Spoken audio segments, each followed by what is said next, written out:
Bienvenue sur la chaîne La Pause Benoît. Aujourd'hui dans la vidéo, on va voir un accessoire qu'on utilise fréquemment en photographie. Pour ma part, j'utilise beaucoup les films rectangulaires de KF Concept. D'ailleurs, je vais vous mettre un lien ici en haut à droite d'une vidéo que j'ai déjà faite sur le produit que j'utilise pour mes filtres, que ce soit les filtres dégradés, les filtres ND, polarisants. Alors, c'est un kit que j'utilise pratiquement qu'en photo de paysage. Alors, je l'utilisais de temps en temps quand je faisais de la photo ICM. D'ailleurs, aussi, pour ceux qui ne connaissent pas l'ICM, je vais vous mettre une autre vidéo en lien ici en haut à droite. Mais ce kit-là n'est pas tellement pratique pour ce genre de photographie-là. Alors, j'ai un autre genre de filtre que j'avais acheté là, peut-être un an et demi, que je vais plus ou moins utiliser, puisque ce filtre-là peut avoir des avantages, mais aussi de forts inconvénients. D'ailleurs, il y a plein de revues sur Internet sur ce filtre-là.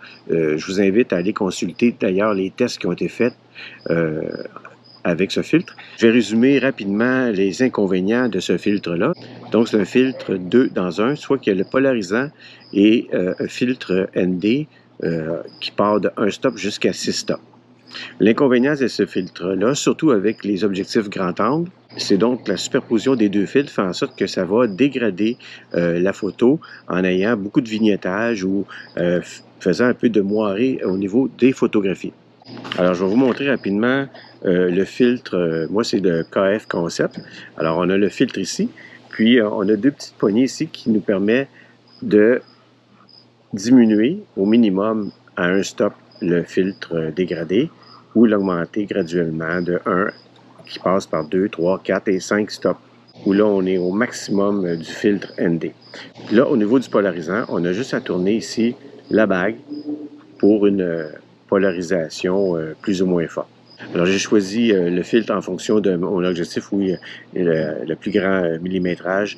Puis moi, c'était à 77 mm. Alors, si je veux l'adapter avec mes autres objectifs, alors il faut vraiment avoir une bague adaptatrice ici pour passer de 77 à 67, etc. au niveau des millimètres. Évidemment, l'avantage avec ce filtre-là, au niveau de la compacité et de la légèreté d'utilisation, c'est merveilleux par rapport à tout le kit avec les filtres rectangulaires. Alors, lorsqu'on fait de la photo ICM, ça nous prend souvent des vitesses assez basses. Puis, lorsqu'on photographie en plein jour, il y a beaucoup de lumière, donc il faut vraiment réduire la lumière. Puis, avec ce filtre-là, on peut aller jusqu'à 6 stops au niveau de la coupure de lumière. Donc, ça nous permet de photographier à basse vitesse. De la photo ICM, on fait des mouvements intentionnels de la caméra pour créer un flou. Donc, les inconvénients de la perte de qualité de l'image avec ce type de filtre, ça n'a pas d'incidence sur notre photographie. Alors, la suite de la vidéo, je vais vous montrer un petit peu la prise de vue que j'ai faite sur le terrain. Par la suite, je vais faire une retouche d'une des photos que j'ai faites sur le terrain. Si jamais vous êtes intéressé à ce que je fasse une vidéo test sur le filtre en ce qui a trait à la photo de paysage, puis voir à différentes ouvertures et à différentes focales, alors laissez-moi un commentaire à cet effet en bas de la vidéo.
Alors, on se retrouve dans Affinity Photo. Alors, j'ai choisi cette photo. C'est une piste cyclable à une intersection d'une rue. Puis, il y a des cyclistes, évidemment, qui passaient sur la piste cyclable. Alors, si on regarde les exifs ici, l'exposition a été faite à 1/15e de seconde, ouverture f5 à 24 mm, et il n'y a pas de compensation d'exposition. Ici, je ne me souviens pas exactement le mouvement que j'ai fait avec la caméra, mais j'ai l'impression que c'était un mouvement de haut en bas. Si on regarde, là, le mouvement est plus à la verticale. Alors, pour la retouche d'aujourd'hui, on va utiliser le module Tone Mapping Persona. Alors, pour commencer, on va aller en haut de l'interface et on va cliquer sur Tone Mapping Persona. Le logiciel va prendre quelques secondes pour traiter la photographie. Alors, on va utiliser les pré-réglages. Dans le menu déroulable des pré-réglages, on a l'onglet Défaut, Extrême, Fou, James Ritson Custom. On va faire un survol rapide de ces pré-réglages. Mais évidemment, c'est un choix artistique. Vous pouvez choisir le pré-réglage que vous voulez. Puis par la suite, on va pouvoir venir l'ajuster ici dans les courbes de reproduction des tons. Alors, le traitement initial, en fait, c'est un traitement naturel. Alors, le pré-réglage détaillé, je crois que je l'avais créé ici. Après, il y a le traitement froid, noir et blanc, contraste élevé. Et prononcé, j'avais également créé ce pré-réglage. Si on va dans Extrême,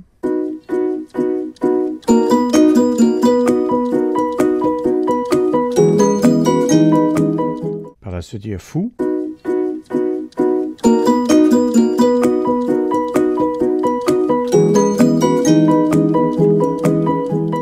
Et pour finir, James Ritson Custom.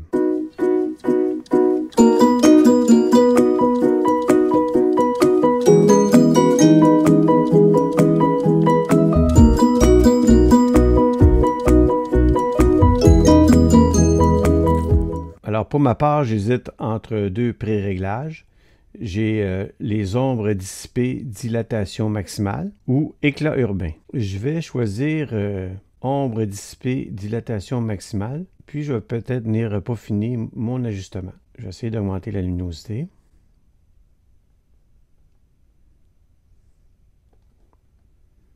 Jouer avec le contraste local. Ou la compression des tons.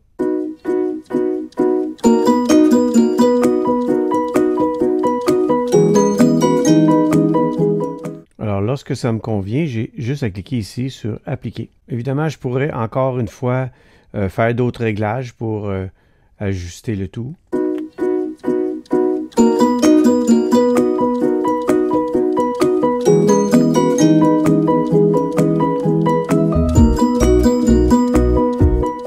Ici, j'augmente la clarté, puis après, je peux jouer avec l'opacité pour me rendre un ajustement qui me convient.